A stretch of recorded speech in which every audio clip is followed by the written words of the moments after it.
My dear brothers and sisters, there is a hadith in Sahih Bukhari where our beloved Prophet Muhammad, peace be upon him, said that among the people of Bani Israel there were some who were not prophets, but angels used to speak to them.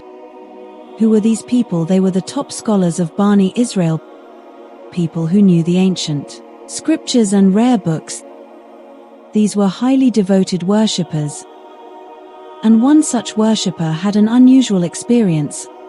After he had completed 30 years of worship, he did not experience the signs of his worship being accepted, nor did he feel the angels conversing with him. He shared this concern with his mother, hoping she could shed some light on the matter. His mother replied, "Perhaps during your worship you unknowingly committed a sin." He assured her, "No, I have not sinned." She then said, "Maybe you thought of a sin even if you didn't commit it." He again replied, "No, not even that." His mother then suggested, "Maybe when you looked up at the sky you glanced without contemplating its creation." The man admitted, "Yes, I often did that." His mother replied, "That is the reason the angels are not speaking to you. The sky is mentioned more than 310 times in the Quran. If you were to look up at the sky right now you would see the stars scattered in the vastness of space, but how many secrets are hidden between those stars and you? If your eyes were capable of seeing them, perhaps you would never again look towards the earth. But have you ever pondered over what might be hidden in the sky? Have you ever thought about the wonders it may hold? Did you know that not contemplating the sky is considered a sign of disbelief in the Quran? Yes, in Surah Yusuf, Allah speaks about the signs in the earth and the sky, but many people, even though they believe in Allah, do not reflect upon them. In contrast, reflecting on the sky has been described as a sign of faith by Allah. In Surah Al-Jatiyah, indeed the earth and the heavens are full of signs for the believers. In this video I'm going to share something so astonishing that it might be information you've never heard before on YouTube. So sit back and relax as I take you on a beautiful journey through the sky, revealing secrets that may be hidden from you. Until now, let's begin with the question, what exactly is the sky? For the past 3 centuries, a team of scholars in England, alongside thousands of assistants, have been tirelessly researching to uncover new knowledge to add to the Encyclopedia Britannica. But despite all this research, the definition of the sky has not been updated in over 300 years. In fact, the Encyclopedia Britannica still defines the sky as the view above unobstructed by any object that can be seen when one looks up. This is how science defines the sky. According to scientific language, the sky is not considered a physical entity. It's simply the view you see when you remove the ceiling of a house and look up. The blue color you see is not the sky but a combination of various gases called the atmosphere. So when you ascend, you gradually leave the atmosphere and enter outer space, beyond which there is nothing but space. Science only defines the sky in this way. However, if I show you the definition of the sky in the Quran and Sunnah, you will feel as if you are hearing something completely opposite to science. For example, in Surah Al-Kahf and Surah Al-Hijra, it is mentioned that there are doors in the sky. In Surah Al-Furqan, it talks about constellations in the sky. Surah Mun mentions that the sky is not 1 but 7 layers. Surah Al-Ahzab tells us that the sky is a living entity. It has awareness and it can say yes or no. In Surah Adh-Dhāriyāt, it is mentioned that there are pathways in the sky. In Surah Al-Naba, it says that one day the sky will open and its doors will be visible, and it will shake and change its color, its skin will be torn apart. Amazing details about the characteristics of the sky can be found in the Quran and Sunnah. Once a man came to the noble Prophet Muhammad sallallahu alaihi wasallam and asked, "O Messenger of Allah, what is the sky?"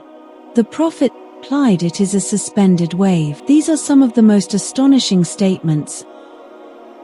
And although science has begun to understand the concept of the sky doors and pathways, it is still decades behind when it comes to truly understanding these pathways. Meanwhile, the Quran's knowledge of astrophysics is centuries ahead, and let me tell you why. I will tell you a great fact about the advanced knowledge of the Quran in Surah Ad-Dukhan verse 29, where it talks about Pharaoh and Prophet Musa alayhi salam. The verse says that neither the sky wept for them nor did the earth, and they were not granted any respite. What do you understand from this verse? You have read this verse dozens of times, and most people have understood it as simply saying that when Pharaoh died it did not matter to anyone, he was an enemy of Allah, and the world went on. The sky did not weep nor did the earth, etc. But let me reveal a hidden incredible secret in this verse. You must have heard of hieroglyphs, the ancient writing style used by the ancient Egyptians in their pyramids and tombs. For over 3,000 years no one knew how to read hieroglyphs and these strange symbols on the walls of tombs and pyramids, with no one alive who spoke the language, left everyone puzzled about their meaning. But then in the 18th century a French traveler found an ancient inscription in the sand of Egypt on a stone with a text written in ancient Roman language. Now everyone knew how to read Roman, as people still spoke it. The traveler noticed that the same text written in Roman was also written below in Greek. Since Greek was also a language still spoken, it was easier to understand, but the amazing part was that the same text written above in Roman and Greek was also written below in hieroglyphs. Thus this stone, later known as the Rosetta Stone, served as a dictionary, a treasure of knowledge. Within a few years researchers discovered how to decipher hieroglyphs, and when they translated the text written on the walls of a tomb, this incredible phrase appeared: when Pharaoh passed away the earth and the sky wept, the stars trembled, and Pharaoh, who claimed to be a god, entered the afterlife. But 1,400 years ago, when no one even dreamed of how to read the hieroglyphs on the pyramids or how to decipher them, the Quran spoke of Pharaoh's death, saying that neither the earth nor the sky wept at his passing, and he didn't even get a chance for a second chance, let alone becoming a god. Amazing. Did you know that the knowledge given in the Quran is at least 1,700 years ahead of our current time? The Quran is not a book of science. I know that, I believe that, but the science described in the Quran is far ahead of traditional science, speaking of things centuries before science caught up. So why not take guidance from the Quran, which speaks about the heavens, the paths of the sky, and the waves that exist within it, even though we haven't yet reached them to explore. In the previous episode 1 spoke about the paths in the sky. If you haven't seen that episode yet, be sure to watch it first, because it is a precursor to today's video. You will better understand this video if you have already watched the previous one, as it deals with the paths of the sky in the Quran. There is a verse that says, "I swear by the sky with its paths." Quran 51:7. Now what exactly does paths mean here? In almost all Urdu translations it is simply translated as the paths, but the Arabic word Habach has more depth than that. Habach refers to a network of paths, not just simple roads. The first meaning of Habach refers to streaks visible on the surface of sand. The second meaning refers to streaks on the surface of water, and the third meaning refers to streaks or patterns on rough fabric. It's a kind of woven pattern like a net of paths. These paths appear like small streaks from a distance, just like how when you look at the earth from space you see a network of roads and cities all interline from that height. Individual roads and streets no longer stand out, but instead form a pattern, a mesh-like network, just like the ripples on water, the streaks on sand, or the patterns on fabric. Habach refers to a network of paths in the sky. I swear by the sky with its paths. Now the million-dollar question is, where do these paths lead? If there are thousands or even millions of paths, then there must also be millions of worlds these paths lead to. Inshallah, when the time comes I will tell you about these worlds. But first things first, where are these paths? There are two possible answers. The first one is very beautiful. There is a state in America, Hawaii, which is unique among all the states, because It's located right in the middle of the ocean. It has its own language and culture. And by the way, it's also one of the most beautiful states in the Hawaiian language. There is a word Laniakea which means limitless sky, and this exact name was given to a grand wall discovered in 2014 floating in space. This wall is so enormous that our entire world seems to rest on just a tiny corner of it. Let me show you this image and explain it to you. Once you understand this image, you will surely be left in awe. Here is our world, a small beautiful blue world. And here is our sun shining brightly around this sun. Our planet is not alone. There are many other planets like Mercury, Venus, Mars, and Jupiter, all orbiting the sun. These planets, along with the sun, form our solar system, our solar family. But if you leave this family and travel outside, you will first come across a large cloud that surrounds and contains our entire solar system. And this cloud is called the Oort cloud. Further away, you will begin to see other suns in the universe, the ones we call stars when seen from Earth. But as we venture into space, we realize that what we thought were stars are actually other suns. There are massive stars in the universe, and each of them has its own solar system. Some have 2 worlds orbiting them, others have 10, and some even have 50 worlds.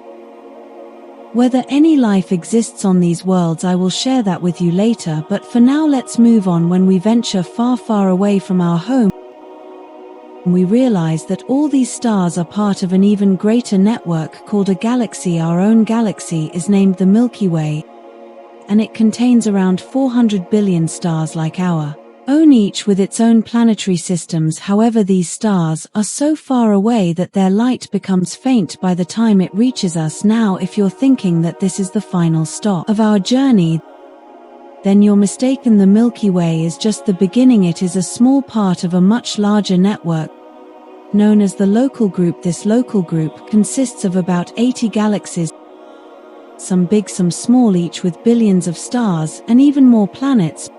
But even the local group is not our final stop, because it is part of an even greater network known as the Virgo Supercluster. The Virgo Supercluster is a collection of galaxies that includes nearly 2,000 galaxies, and at this level it becomes impossible to count the stars or the planets orbiting them, let alone estimate how many creatures may be living on them. And the Virgo Supercluster is still not the end of the story.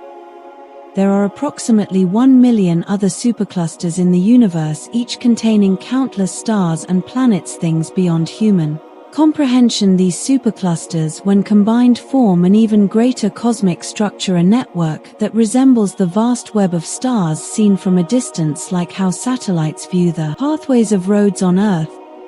This could be our first answer to the verse in the Quran, "And by the sky with its many paths, Allah Akbar." At this scale, can anyone tell me where our Earth is? Forget about Earth for a moment. Can you show me where our galaxy is within the local group or the Virgo Supercluster? No, you can't. We are living in a tiny distant part of the Laniakea Supercluster, a small and insignificant portion of this grand creation, and until 2014, we didn't even know that it existed, and we still don't know how many more clusters like Laniakea are out there in this universe.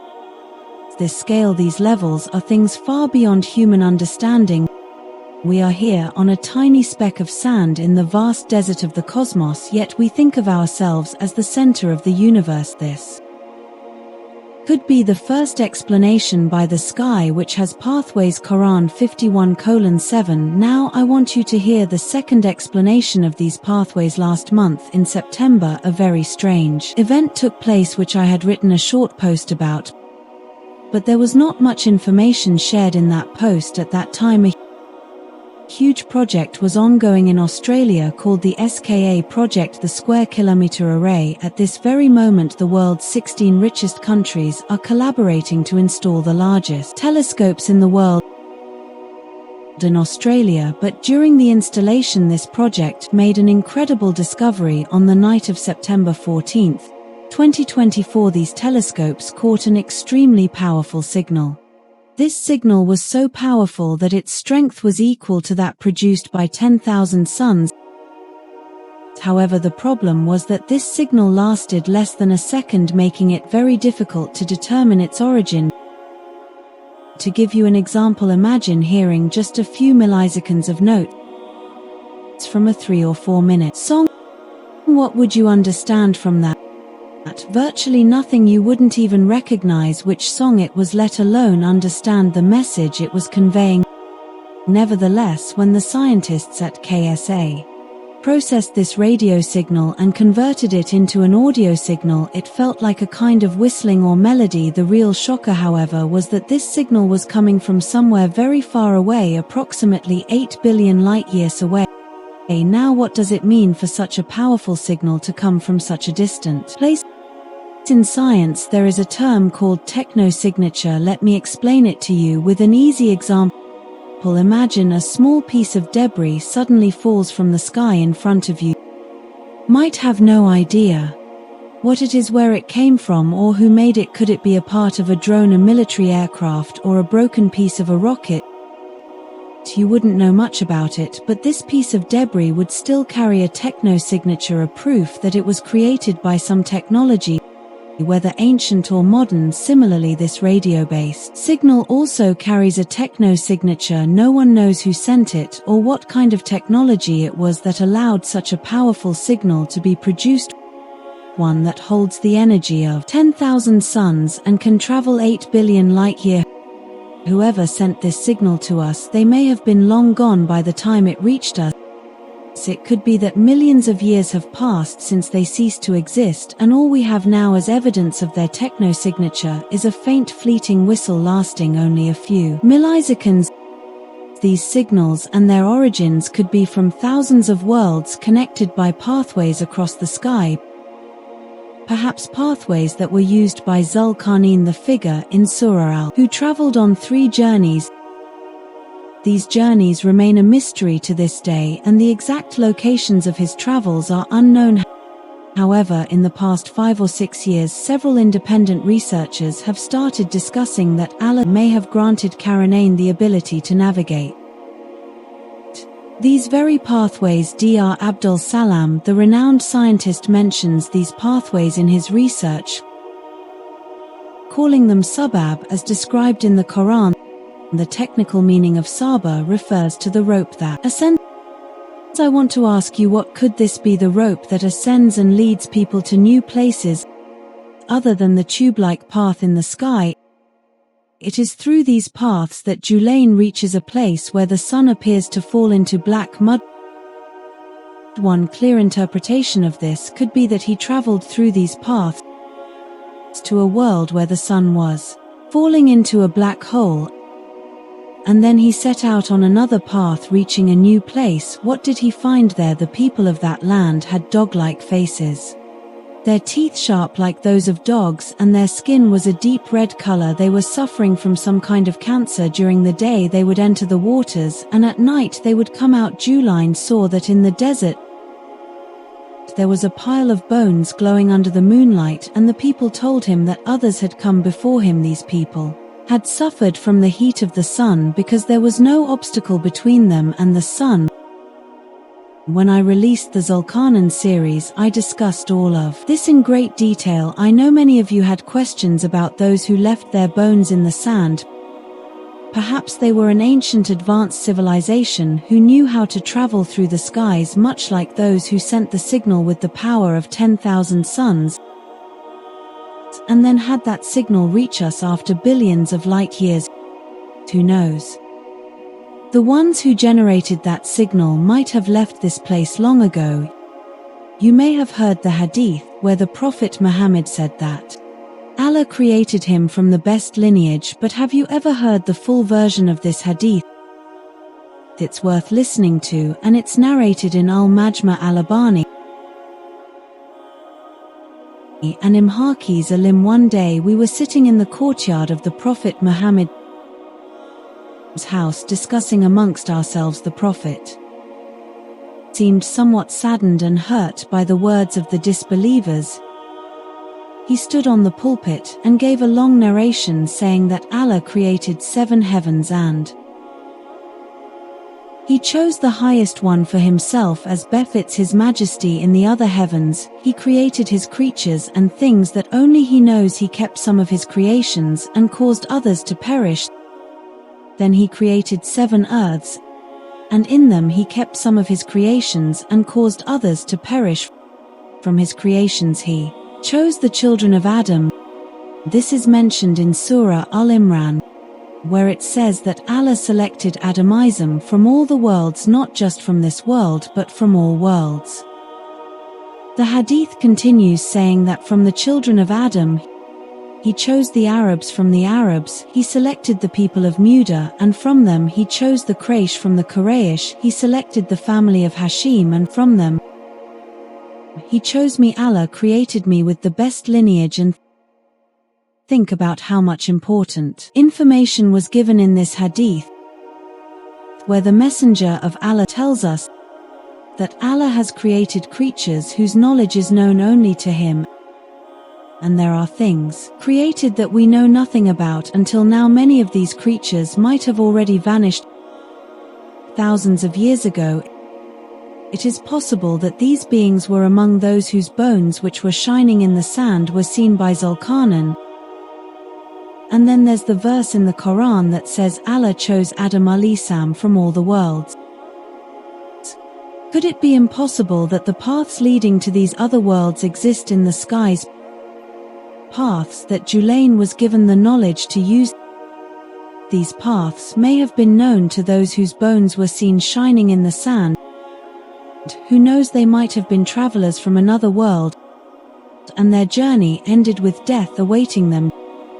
Do you think it's strange that death could exist in another world? In Surah Maryam verse 57, there is mention of Prophet Idris alayhi salam, where it says that Allah raised him to a high station. In the explanation of this verse, the great scholar Hatim writes that when the angel came to Prophet Idris alayhi salam, bringing the scriptures, he asked him if he could meet the angel of death to inquire about how much time he had left in this life, so that he could do even more righteous deeds before his end. The angel took him under his wings and ascended with him to the heavens until they reached the 4th heaven, where the angel of death met them. When the angel of death was told about their conversation, he was astonished, as he had received the order to take Prophet Idris alayhi salam's soul on the 4th heaven, but he thought he was still on earth.